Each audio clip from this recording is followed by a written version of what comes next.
everybody. How are you doing? I'm not feeling super well today, but I should be able to do this piece.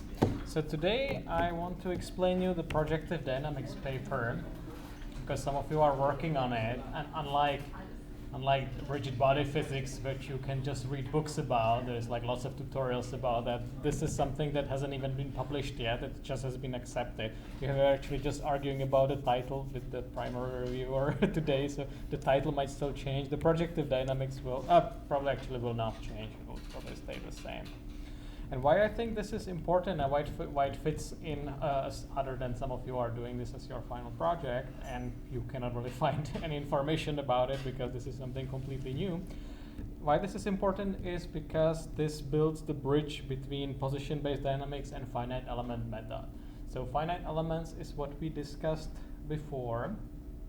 And by now you should know how to compute forces due to finite element models, whatever sort of material model you pick. And we discussed like a bunch of material models, right? So each of them has some advantages and disadvantages.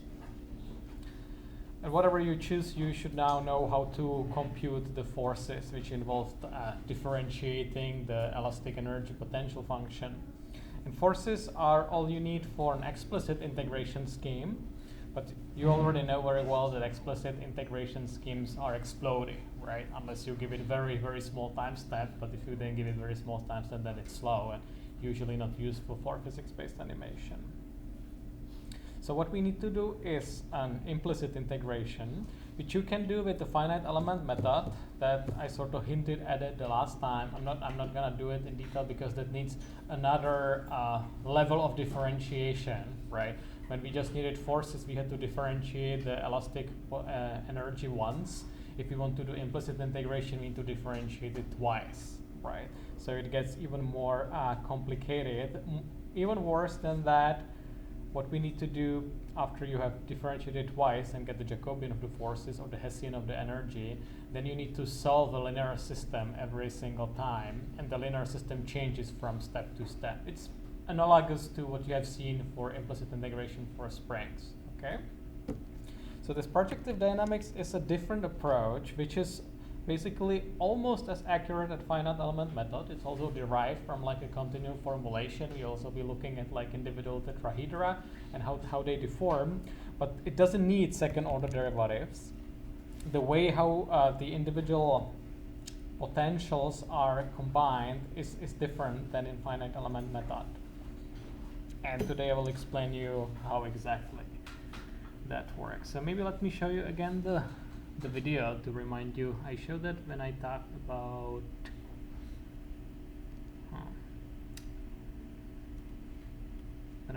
the final projects. I even have a demo actually of this. I will show you that at the end as a reward.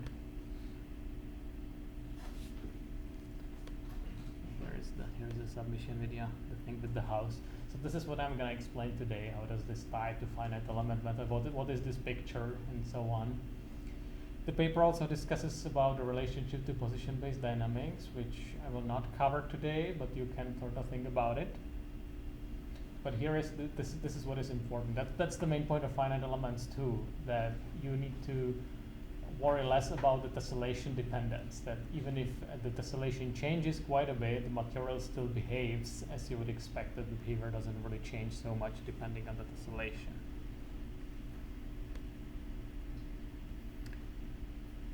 You can also do fracture in the framework, of course.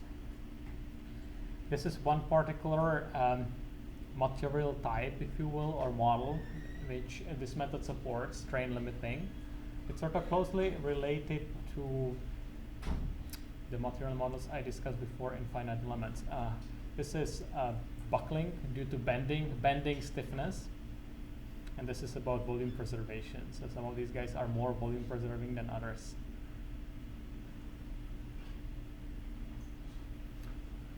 We'll not discuss this in detail. These are the example-based deformations when you don't define the material by giving like Young's modulus and Poisson ratio, but you give it examples. You give it examples how the car should deform. So which is good if you're like an artist and you want to say, oh, the car should like bend like this and twist like that. So you just provide the examples directly.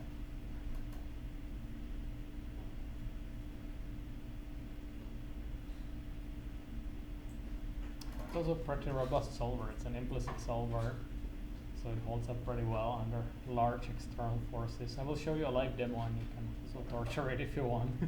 It's not published yet, but it will be online soon, so you can also play with it then. Here, what is shown here is increasing numbers of iterations. So the more iterations you give it, the more accurate solution you get it. Ultimately, you will get like the perfect solution. The perfect solution is the bottom right one. And the interesting thing is that even with relatively few iterations per frame, or even with one, you are getting something pretty good. And this is the advantage compared to PBD. PBD doesn't really solve this correctly. So PBD doesn't really solve implicit integration exactly.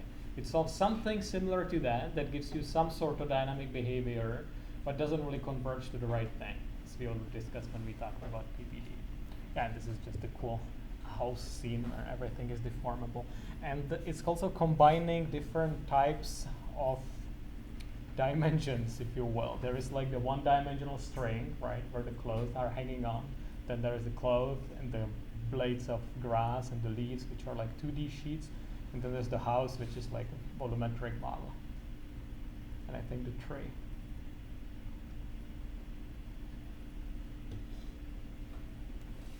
So all of these types of elements are supported by this framework in a unified way.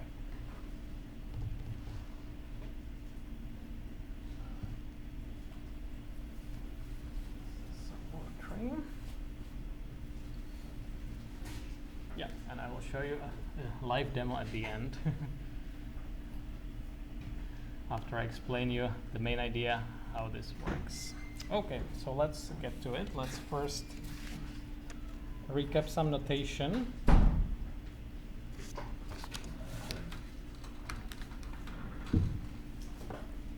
So this is about projective dynamics.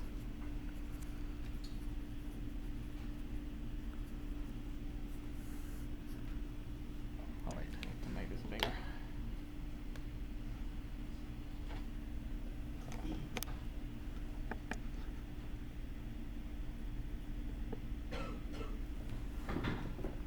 So we will do the standard setup. So Q is our state. So we are in 3D. So this is a 3m dimensional vector where m is the number of particles. So that's my state positions of all particles. And also V would be velocities. Can you see that? Yep. 3m would be velocity. So the entire state would be Qn. I will be working in discrete time as before, so the discrete time goes like this. Discrete time goes from t1, t2, and so on, as long as we want to simulate. And the state at time tn will be simply qn bn, or whatever way you want to write it, that doesn't matter. Now external forces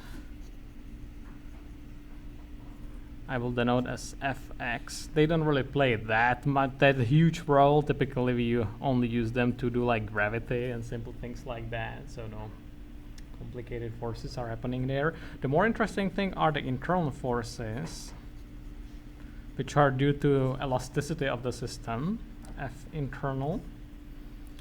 And these internal forces are minus sum of gradients. Let me first write it, then I will explain it. So what is the W? The W is a function from the state 3m to a non-negative scalar, and that's the energy. Energy due to ith constraint or element. So like for simplicity, you can imagine that the I goes again over tetrahedra, that we have some volumetric something like in finite element method, and this Wi is what I in the previous lectures denoted as EI, the energy due to element number I. The thing is that here in projective dynamics it's more general. This doesn't have to be just due to tetrahedron, it could also, for example, be like bending energy. If you have like two triangles connected by an edge, and that's what was done, the buckling of the cylinder thing. Remember that? I also have a demo of that. So that's where you would use like a thin shell energy, not a volumetric one, but a 2D one. So this could be a more general type of constraint, and this is energy due to that constraint. That's sort of similar idea like in PBD. And here is the standard drill, right? We just take the gradient with respect to state, and minus gives us forces, the direction of maximum decrease. Okay, so how does implicit Euler scheme work here? That should be just a recap for you, because we had it quite a few times before. So the new state, so let's assume we already have, we are at time Tn was the previous time, Qn and Vn, that's where we were, and now we need to compute Qn plus 1 and Vn plus 1. And Qn plus 1 is, you already know this. So when we are implicit, we are looking at the Vn plus 1 here, and this is implicit step on velocities, and here we just sum the internal and external forces together. So what is the age here? that's the time step, right?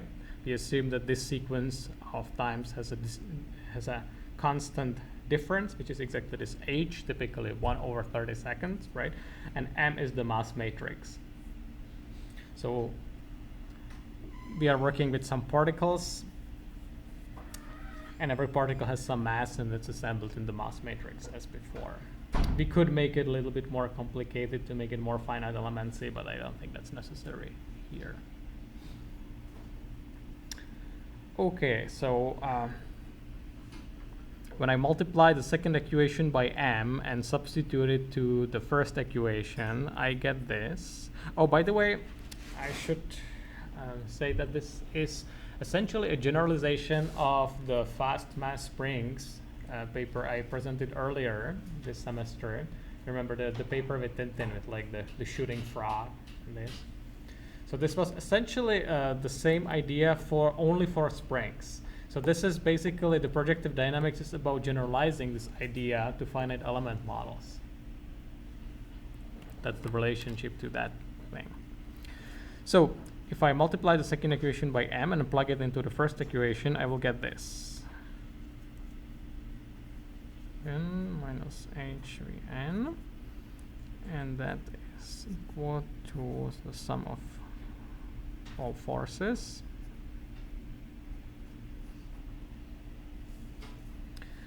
And what we can do, let me deal with the external forces by putting them on the left-hand side. So I will do this. Qn plus 1. That's the unknown. That's what we are solving for, right?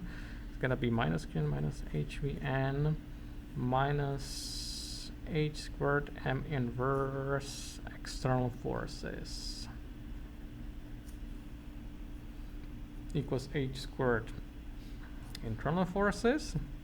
And I will call this entire thing with minus. I will call this minus Sn. So we write it here. Sn by definition is Qn plus HVN plus h squared m inverse Fx. So what is this Sn? Intuitive interpretation. We have seen similar thing before. So can you give me an intuitive interpretation what this Sn is? Of course, it's a 3m dimensional vector, right? They all are.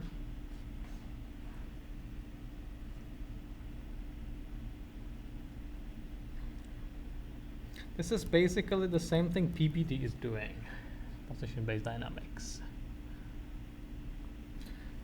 This Sn tells me where the system would go if it was only subject to inertia and external forces. So that's basically the explicit time step without considering internal forces. The internal forces, that's what's making it difficult, right? The internal forces, that's what's non-convex about the problem. All these parts are easy, so I just basically deal with them by lumping them into this Sn. That's also how PBD works, right? You know, you should remember the first step in PBD is to take the inertia step and integrate in the external forces. So this is exactly the starting state for PBD. So the PBD solver works by first computing this and then iterating over all the constraints. And here we are going to do something similar, but we will do actual implicit Euler integration as opposed to PBD, which is sort of only like approximating it.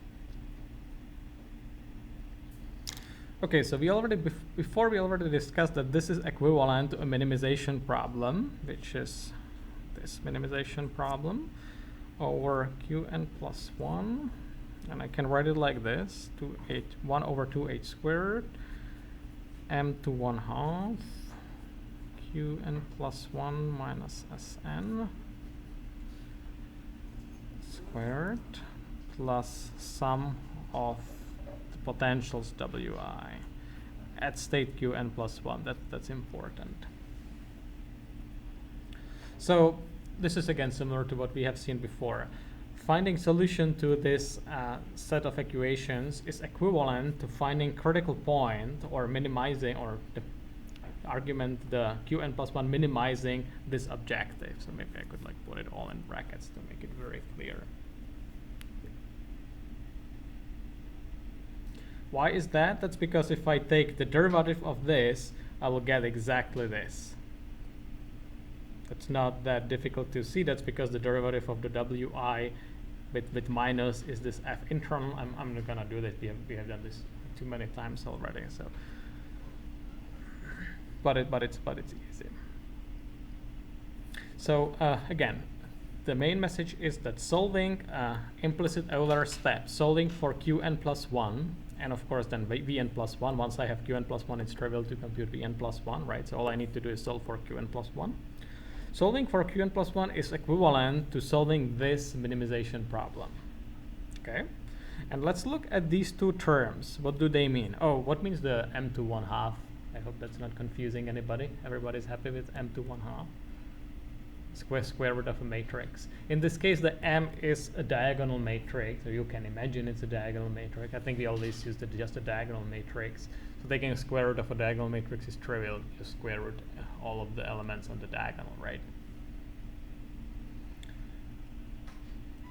So how can we interpret this intuitively? So the first term here, what does it want? This term here. So M is just, you know what, you can even imagine the M is identity. Just imagine that all the points, all the particles have exactly the same mass, in which case you can just take the M out of it completely, make it even simpler. So what is the meaning of the first term then? Anybody? I mean, that's really simple. Or there is no tricks in there. The thing is that this minimization, so we are solving for Qn plus 1, right? And so that means we need to minimize both of these terms, right? So the first term, it wants Qn plus 1 to go as close as possible to Sn, right? The first term would be most happy if Qn plus 1 was exactly Sn, because then it would be 0. That's of course the minimum for the first term. It cannot get below 0 because it's a square, right?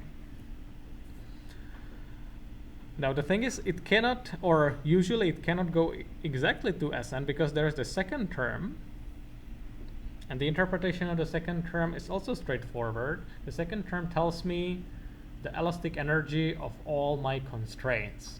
So if you imagine we have just springs, then this is elastic energy of my springs. If you have finite elements, then that's the energy of all your elements. In general, here we work with general constraints. So this minimization is about finding balance between this inertia and external forces term and the term of internal elastic energies. So you sort of need to hit a compromise between them. Sort of, if you think about it intuitively, sort of makes sense, right? You have some sort of moving, deformable something, moving like house or something like this. And it has to find a compromise between the momentum, the fact that the Newton's first or second law, I forgot which one, the fact that things want to keep moving in the way they are moving, and the internal forces that are acting there. The external forces are already accounted for in this Sn.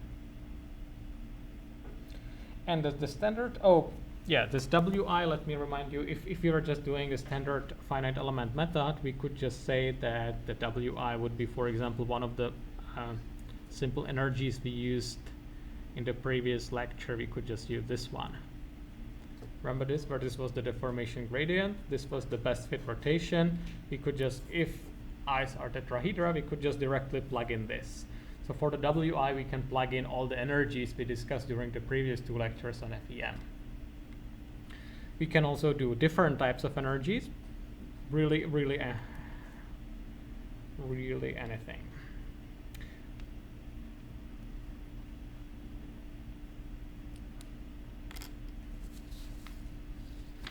Okay, so the standard way to solve this would be to compute the gradient and Hessian at my current guess of the optimum and essentially apply Newton's method. That would be the standard way. That would be how pretty much everybody is solving this. Apply Newton's method.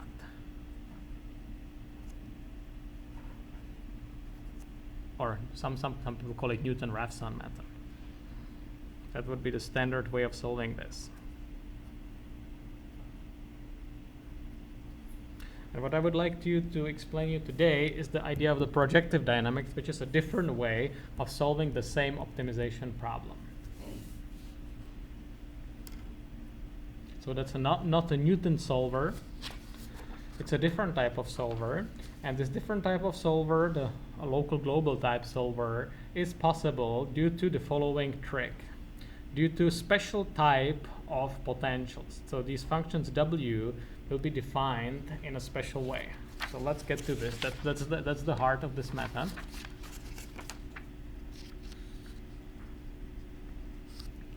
So the idea is that these potentials will be, as the title suggests, projective dynamics, they'll be defined by a projection. So the potentials will be specifically defined by a projection on a manifold, and then the energy will be the distance of my state compared to its projection. So that's a little bit abstract. So let me give you an example. So this is just an example referring to something which you already know very well. It's just a spring. So let's assume all we care about is a spring. That's just a toy example. That's not the point. I just want to relate it to something you are already familiar with. So spring is given by 2 endpoints, right? x1 and x2. So I have a spring. This is x1, this is x2, something you know very well now.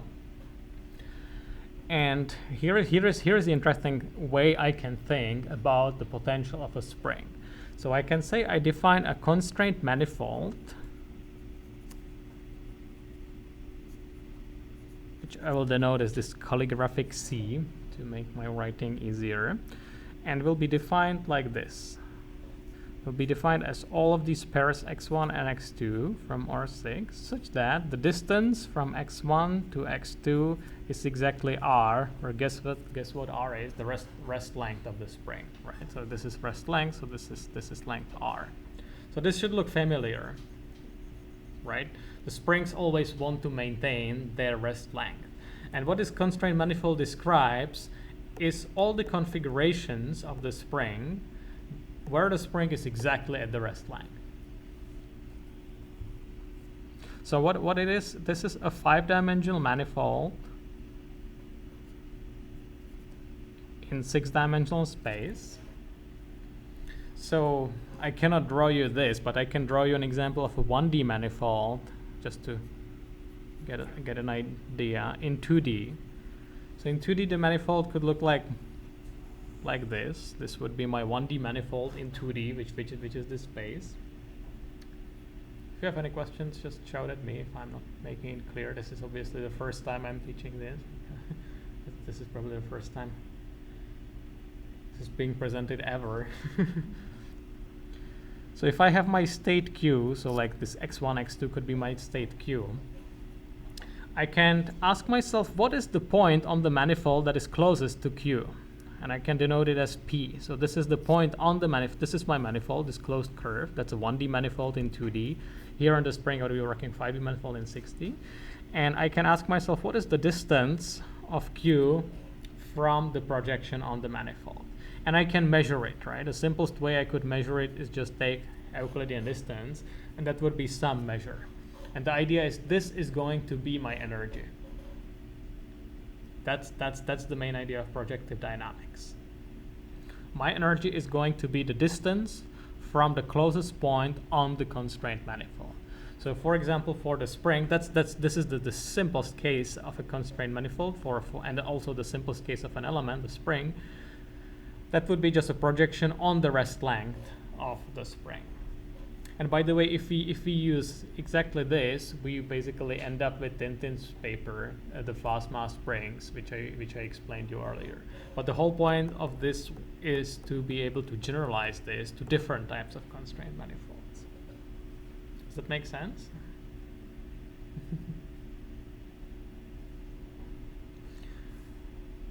Okay. Actually, there is a good figure in the paper. Let me show you this.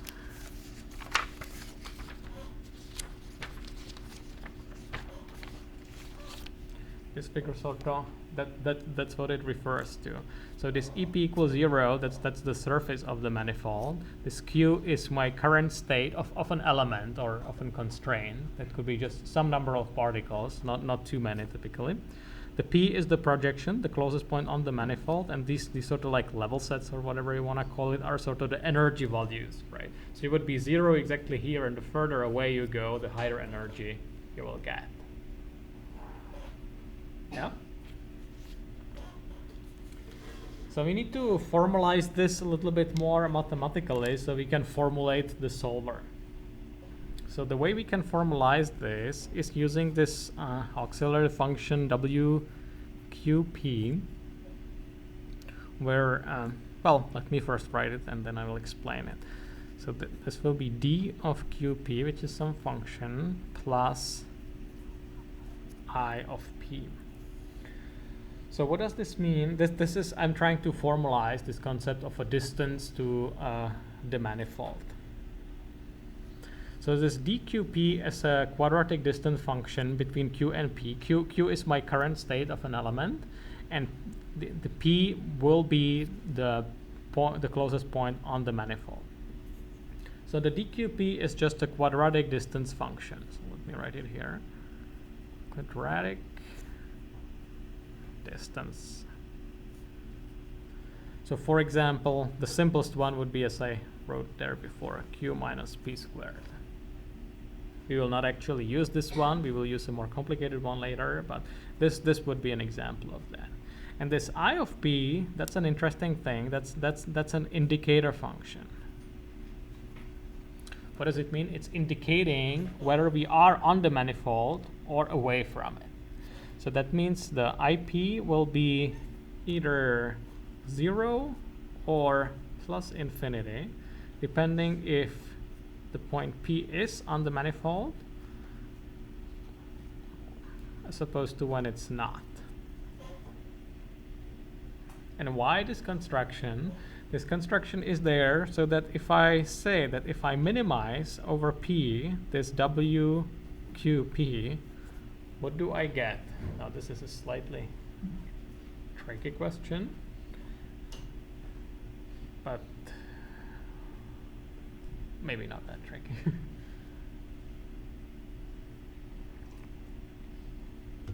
This is like a way I formalize it, like express this intuition of projection of a distance to a manifold. Here I expressed myself with an image, right? Here I'm trying to express myself with mathematics, which will eventually lead to an algorithm. So that's what we are doing here. But we always need to keep in mind what is the interpretation of these things we are talking about here. So what does it mean minimizing this? What will be the value? So I'm not looking for argument of the minimum. I'm looking for the actual value, right? What is the actual value of the W after I minimize over P for a fixed Q? Anybody?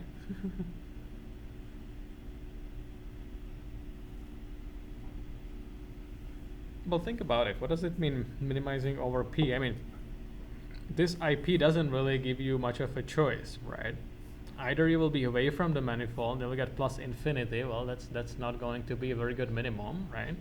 Or you will be on the manifold and then it's 0, right? So minimizing over P is equivalent to saying that P must be on the manifold, right? Because plus infinity can never be the minimum if you have a better choice, and better choice is anything finite, right? And the quadratic distance is of course always finite.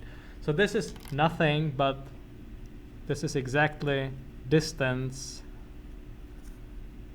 of Q from C.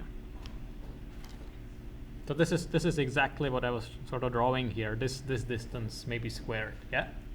I don't really understand what does the I function teach us? Like what does it mean? What does it mean? Yeah.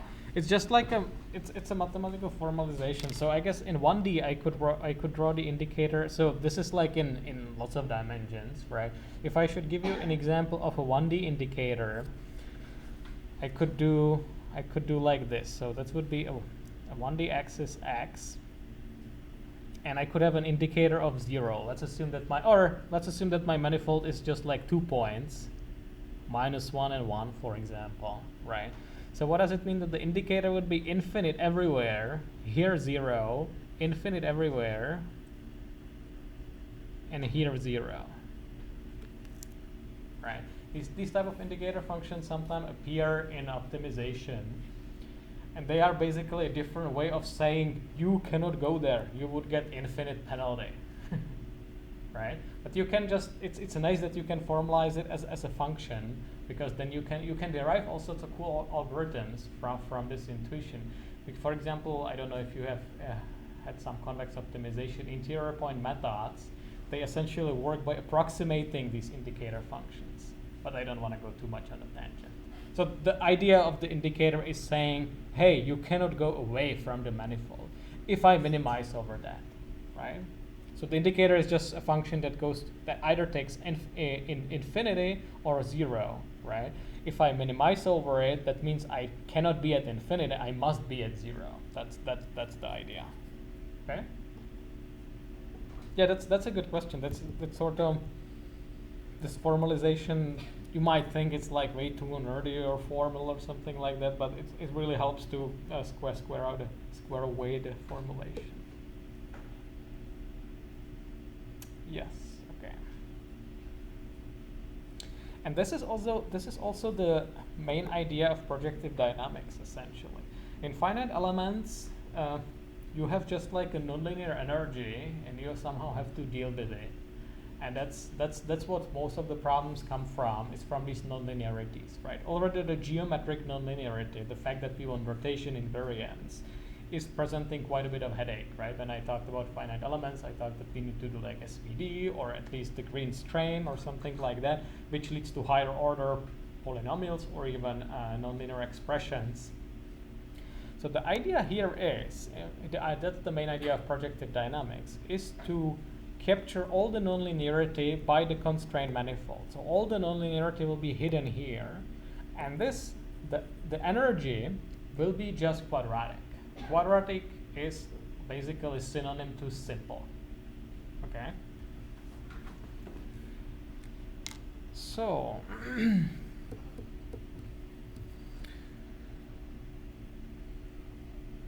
so the specific form of the quadratic distance function, I need to generalize that a little bit. Which we will be using this form, AQ minus BP squared plus this is still the same indicator, where the A and B are just some constant matrices.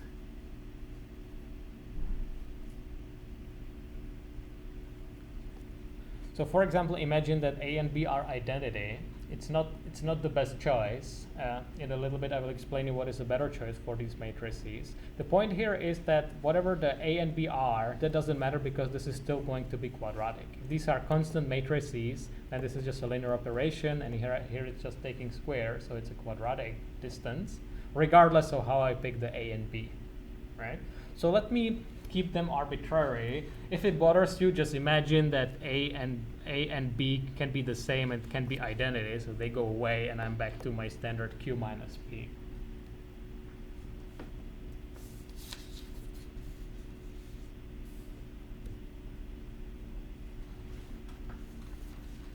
Okay.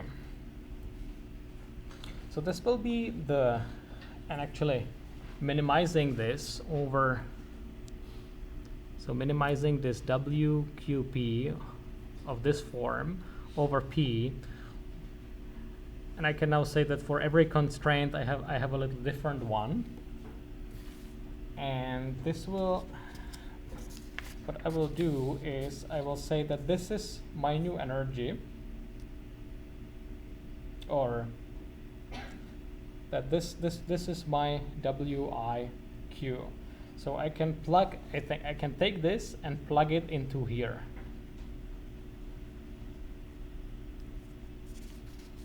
So that means taking this form with the minimization over P and replacing this sum with it. So let me do that. So this is what we are doing here. Again, you have seen something like that before in the fast mass springs, is reformulating the optimization problem. And now we have now I'm going to reformulate it into this form. This is the same to h squared, I guess. It's a lot of writing. M1/2. So this is the same. This is the inertia plus external forces term. And here is the new thing. Here is where I use this new energy definition. So here is my mysterious A matrix. You can just imagine its identity. The S matrix I will explain in a second.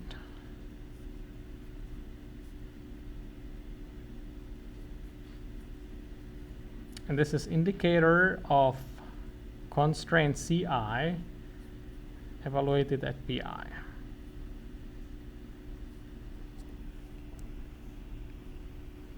So what have I done here? So let's compare it to the previous thing. So instead of Qn plus 1, I just say Q. So let me just get rid of the index n plus 1.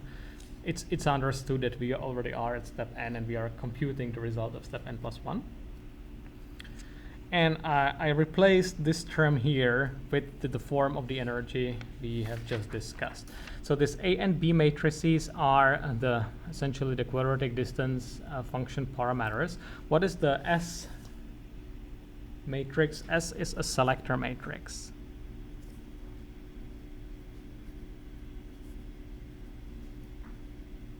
So what does it mean? It means if I do SIQ, then I will pick the particles corresponding to the constraint number I. So for example, for a spring, S would be a 6×3m matrix because it would pick me just the two endpoint particles of the spring. So that really, because here I need to deal with the entire state, with all the particles of my system. So this matrix picks me the two I'm concerned about. The same way the PI, that's for constraint number I, the PI also has only the particles relevant for the constraint. Okay? And here we have this auxiliary variables, these P's, which are essentially the projected state of all the constraints. Right. So for every constraint, now this sounds similar to PBD. For every constraint, I have to, because I'm minimizing over P, and again, PI is just some particles taken out of P. You could also write it using some selector if you want to be really rigorous. So this is saying that the PIs must be projected on the constraint manifold. Okay, so those are auxiliary variables I have introduced to the optimization. I don't really care about them at the end of the day. At the end of the day, I only care about the Q because that's my state. That's what I render. That's what's gonna be used in the next step.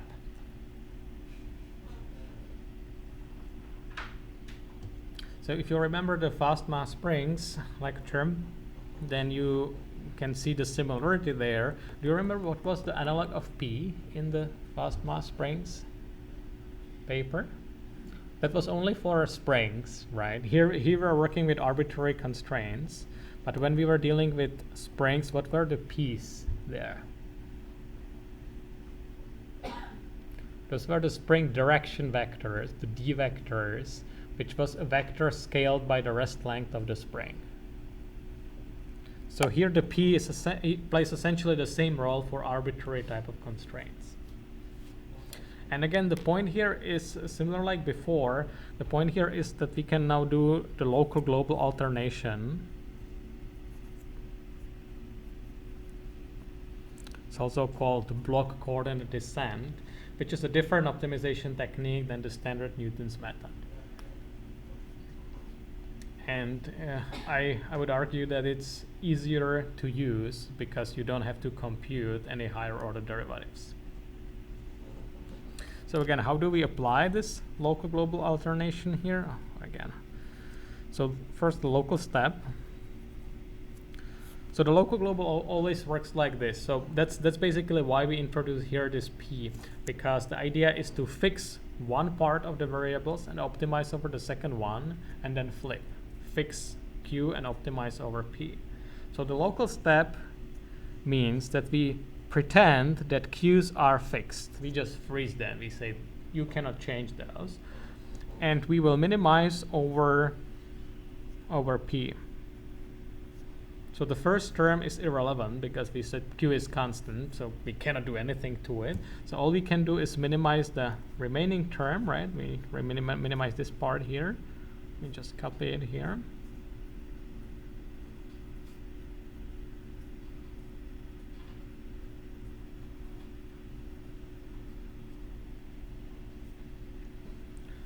So this is what we need to solve in the local step. So we said, okay, Q is fixed. We need to optimize over P's.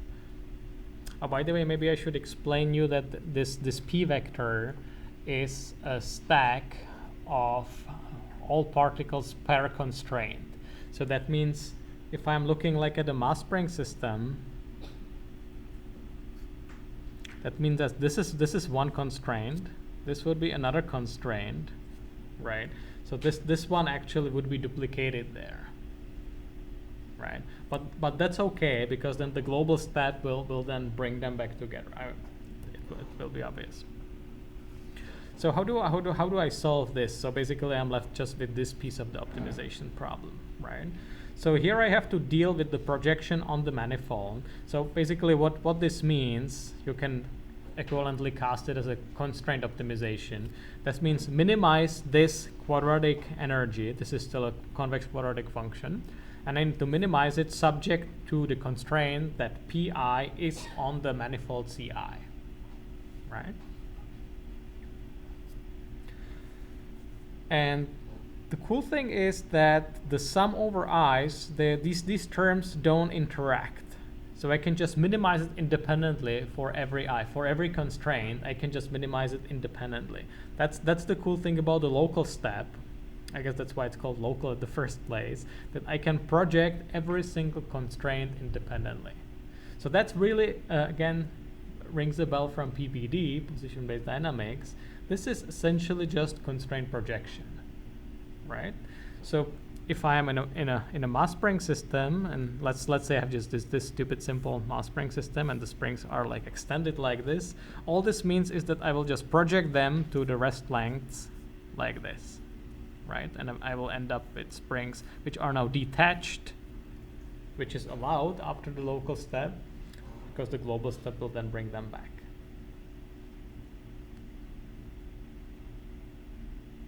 Again, the springs, I'm just using them for illustration. The point is that it can be used for much more complicated types of constraints or constraint manifold CIs. Is that clear, the local step? So the local step needs to solve lots of nonlinear complicated problems, but they are small and they are independent. Even for the simple spring, the problem is nonlinear, but because it's just a spring, just two, it's still simple, right? If we are working on a TET, if we have 4 particles there, and for example want to conserve volume or something like that, then it's still pretty simple because it's so small. It's just 4 particles. So that's nice. And then the global step,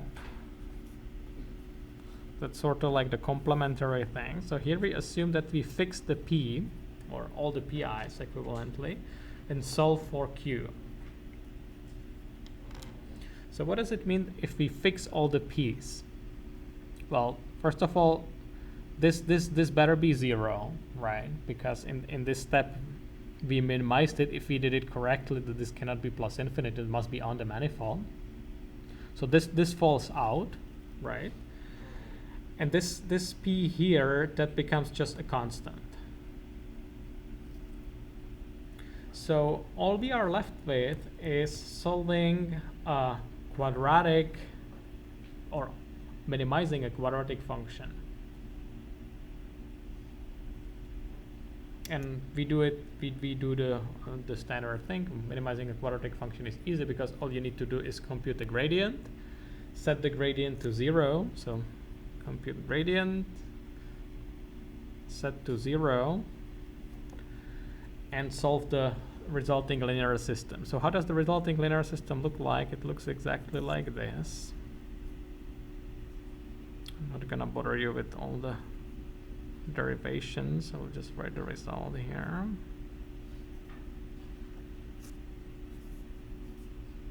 Q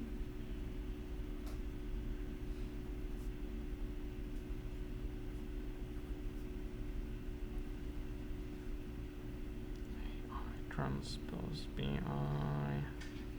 PI, and that's the sum. So how do I get this? Well, I would get rid of the indicator.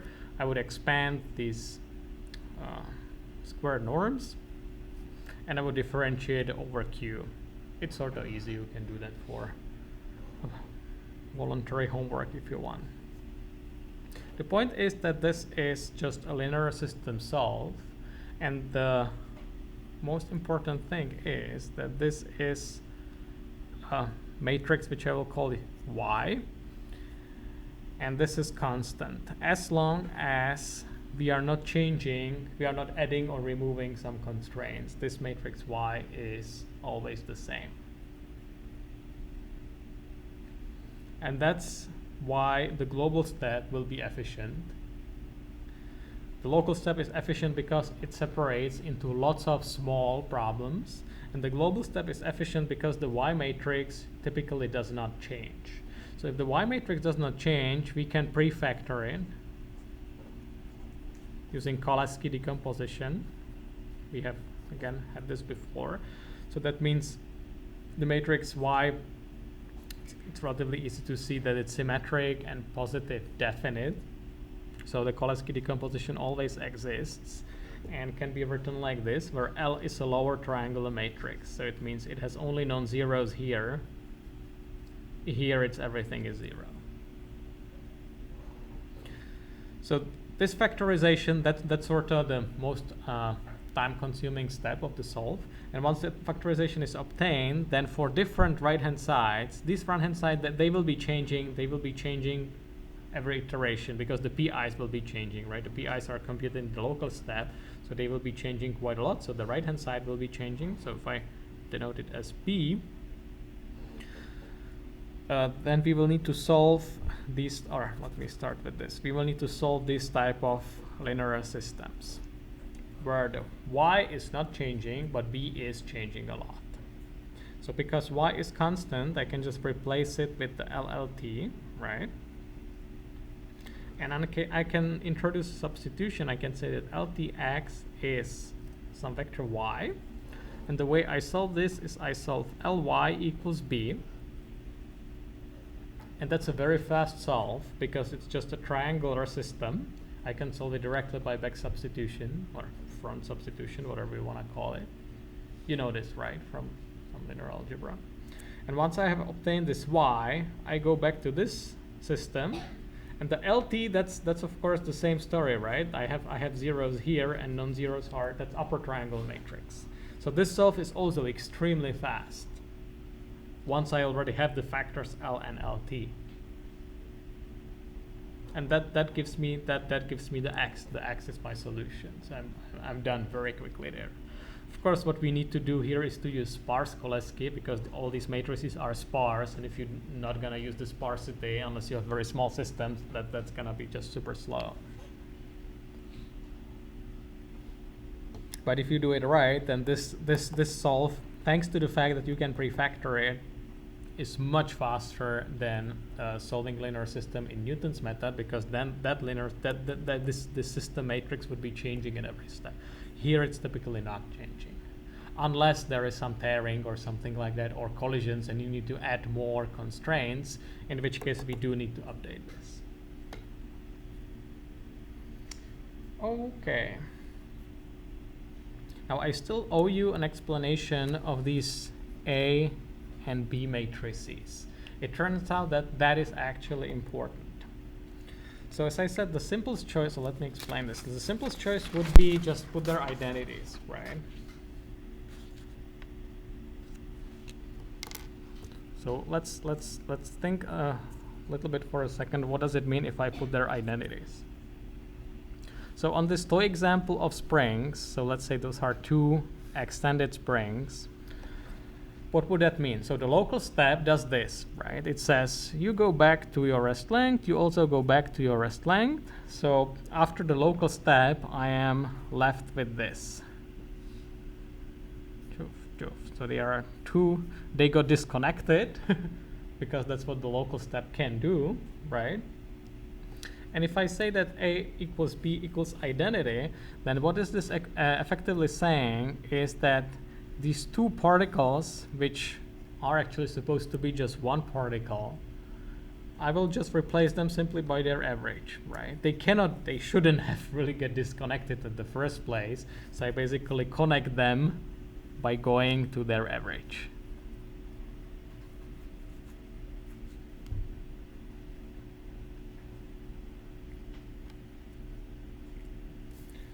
So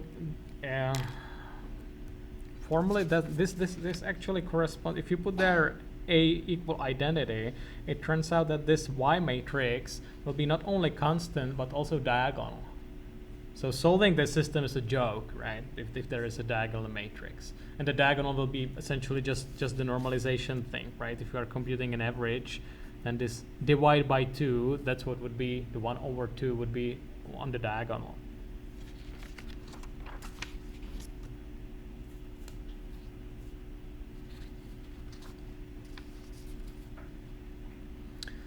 It turns out that if you are doing the global step using the identity matrix, using just this averaging, so this is averaging, that's not very fast in terms of speed of convergence. The convergence is not very good. Let's see if I can give you an intuitive reason.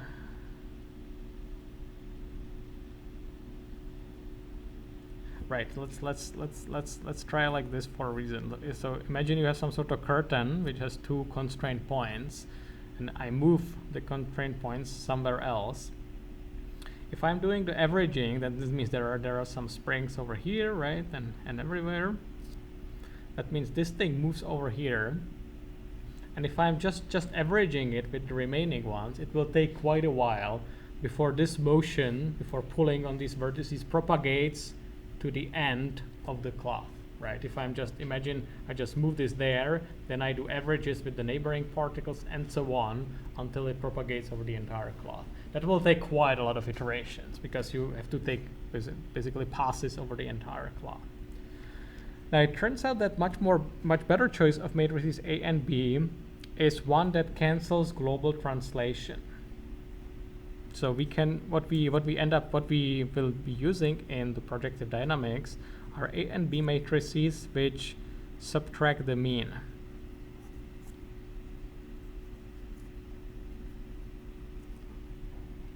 Basically cancel global translation.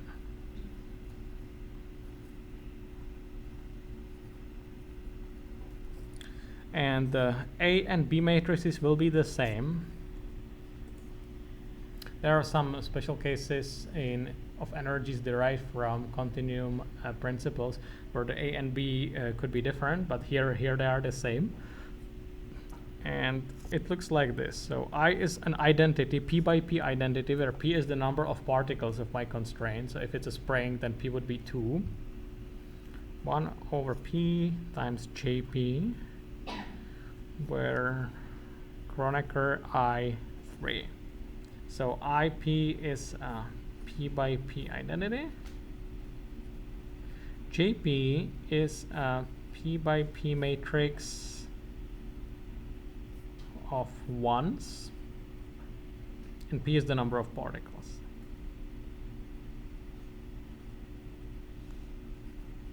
So again, the example is a spring, right? So let me explain that on a give a concrete example on a spring with 2 particles. So in this case, we will have here we're gonna have identity.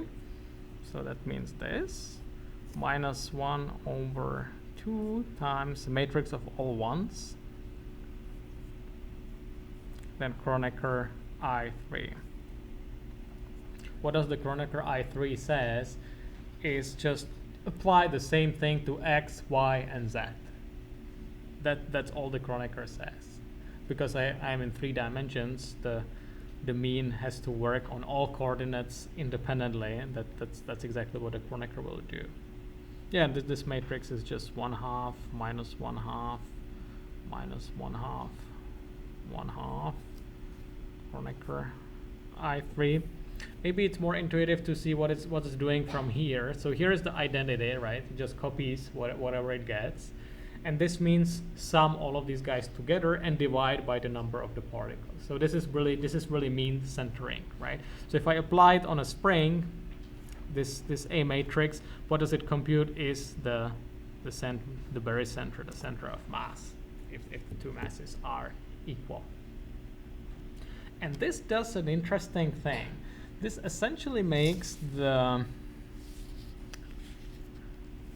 this quadratic distance measure blind to translations of the elements. Why? Because it subtracts the mean of the current state and subtracts also the mean of the projected thing. So the mean doesn't matter. So in other words, the global step can translate the elements, the constraints, as it wants. Which is very cool because it means that in this case, like imagine this curtain thing where I pull on these 2 particles. In this case, there's going to be no lengthy propagation of this pulling. In this case, the curtain will be able to immediately move. Or the global step will be able to immediately translate each of the elements in one step. Because again, it doesn't care about the global translation of all the elements, because these matrices essentially filter it away.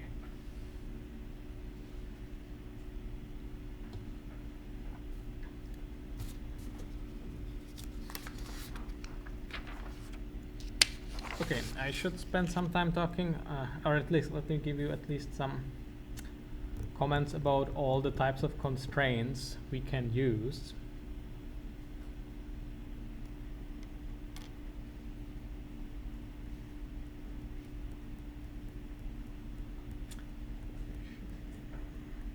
So if we want to do like a finite element method type constraints, then we typically also use the deformation gradient F, which I discussed about a lot in the finite element method classes. And what I could use is this type of potential for our projective dynamics. So this is a simple quadratic distance measure minus indicator of t. So here t is some 3x3 projected deformation gradient. So basically here I am saying, here I am projecting the deformation gradient. Before I was always illustrating with springs, I was projecting springs on their rest length. Well, I can do the same thing to deformation gradient. So what can I project the deformation gradient on? Well, the most obvious thing, the simplest thing, is project it onto SO3, onto rotations, right? Which will essentially lead to the model which we discussed before, to this F minus R model, which is equivalent to taking the SVD of F and doing sigma minus identity. That's essentially the one part of correlated linear elasticity. So you can do the exact same model in this framework. That's how it's more powerful. It's one example how it's more powerful than just doing springs.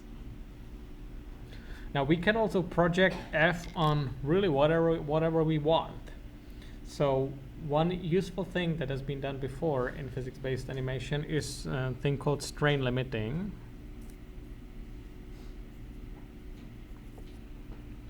Which means that we do the SVD of F, we decompose it into U sigma Vt, where again U and V are from SO3. And then what we say is that the sigma has some singular values, sigma 1, sigma 2, sigma 3. And then we can say that these single values need to be in certain range. So every sigma I needs to be in some interval, AI, BI. And if they are outside of the interval, we just clamp them to the interval. So there is like for every single value, we have an interval from AI to BI. If the single value happens to be below AI or above BI, we just clamp it onto AI. That's a projection of the deformation gradient that defines a perfectly valid constraint manifold. We can just plug it in there. So what is it good for, the strain limiting? The strain limiting says that you have a little bit of wiggle room. You can, the material can deform a little bit without any penalty, but once it exceeds, so this is the rest tape would be probably somewhere in the middle, but once it exceeds some critical deformation, once it's deformed too much, then it starts resisting deformation strongly. That's for example how the skin really behaves, because the string can stretch a little bit, but after some limit of stretching, it starts resisting strongly further stretching. So that's strain limiting. We can also do volume preservation with the same model, right? Volume preservation means that we want sigma 1, sigma 2, sigma 3 to be equal 1, or the determinant of F to be this, right? So if it's not 1, what we can do, we can just project it, right? We can find D1, D2, and D3 such that we get 1 there. So essentially we project the deformation gradient onto the closest matrix which has determinant 1. And this way we achieve volume preservation. That's what one of the demos with the squishing balls was demonstrating.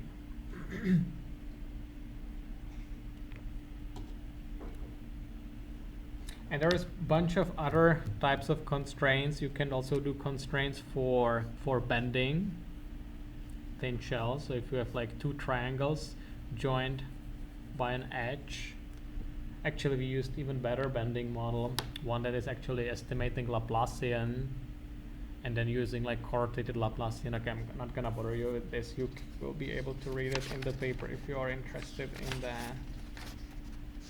this bending energy. Let me show you the demo. That's more interesting. Unless you have some questions for the method.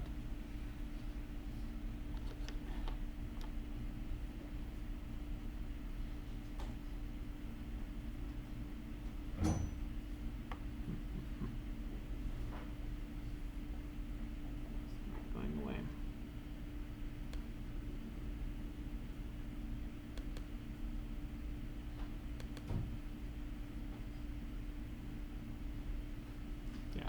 That's the demo.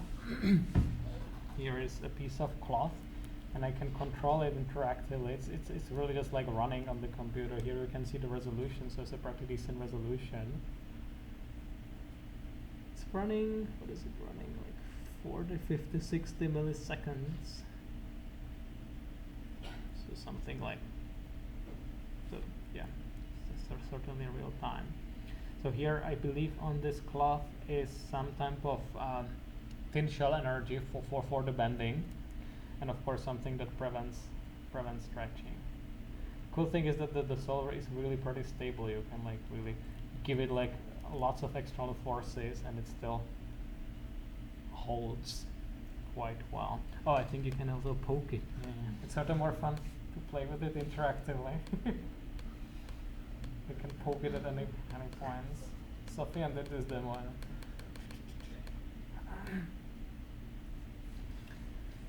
Yeah? In the video you had the flag ripping. Is that a very slow simulation? Because you said you had to recalculate the y, right? That's a great question. It's actually not that slow because, I mean, it is much slower than if you don't have to refactor it. But it turns out that the factorization is actually not that much of a deal breaker. And the thing is, yeah, we had to do this there because indeed you're right that the Y matrix changes if you fracture, if you change your connectivity. But it only changes a few times, so at that times you have some performance penalty, but it's not that huge. It's sort of it still runs interactively. Yeah, it's a disadvantage of this method, to be perfectly honest, but it's not a deal breaker. They are using this exact method in the Swiss company, in the company that's doing the virtual simulators for surgery and other procedures. So it's certainly practical. Here's another demo. That's the thin shells. So these are empty cylinders. So this is only about the surface energy. This is what I sort of glanced over. We can also expand them, stretch them. You can see there's like a little bit of a Poisson type effect. Even though this is not volumetric, this is probably just a thin shell. You can see the wireframe. It's fairly detailed. I think I can still poke it. Yeah, I can still poke it anywhere with external forces.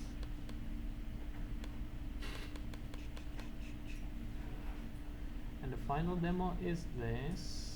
Oh yeah, those are plates of different stiffnesses.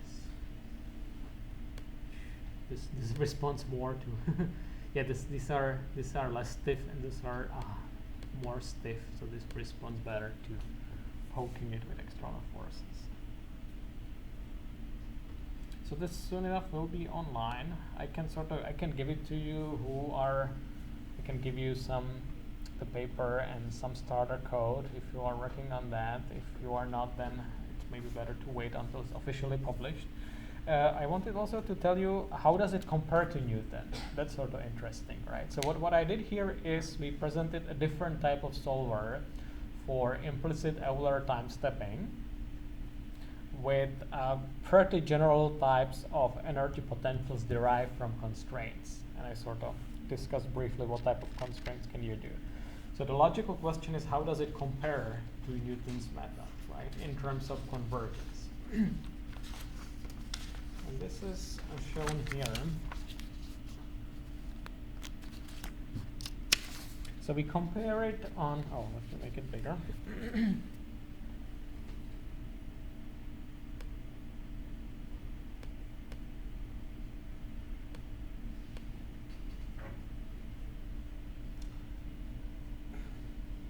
So we compare it on this, like twisted bar type of example. That's because this twisted bar is sort of non-trivial because it has lots of rotations going on. If it's just translation, then this global solver can just translate the whole things immediately. So translation is not particularly challenging, but this twisting rotation is. And here we can see the red line is the local global solver compared to Newton, which is the blue line. And these sticks here are the individual iterates of Newton. Yeah, those are individual iterations. The iterates of local global are not displayed because there is too many of them.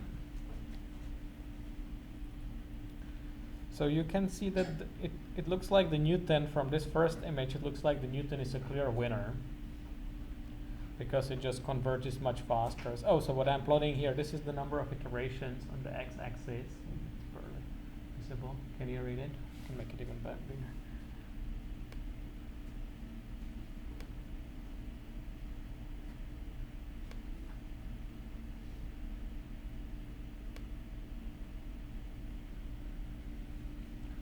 So the x-axis is the number of iterations, and on the y-axis is relative error.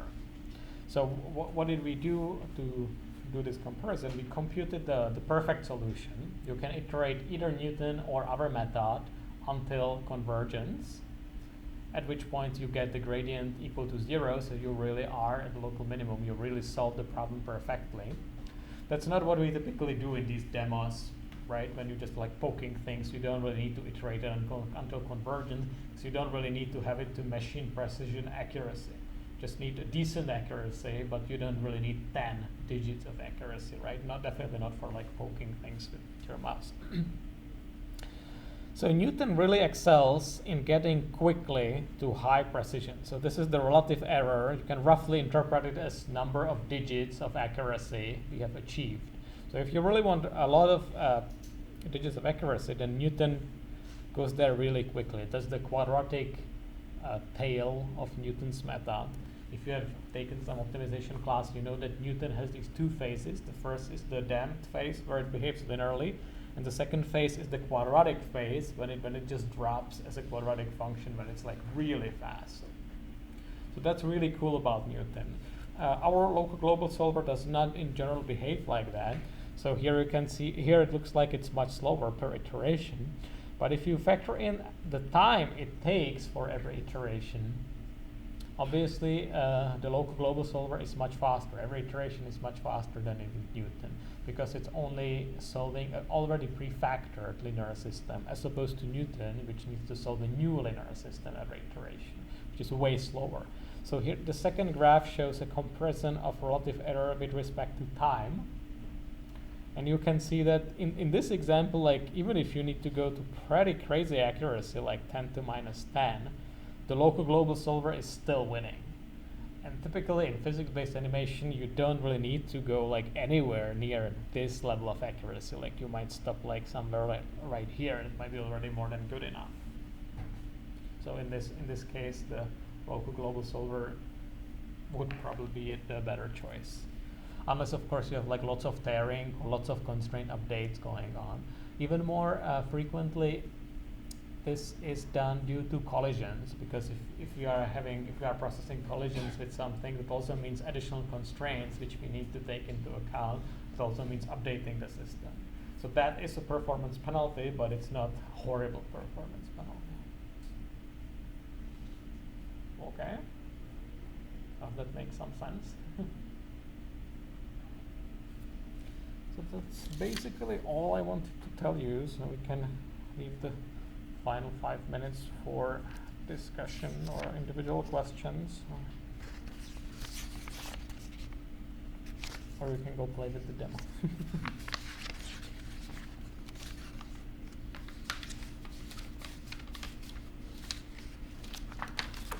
Okay, and any global questions? We can do global questions first and then local questions.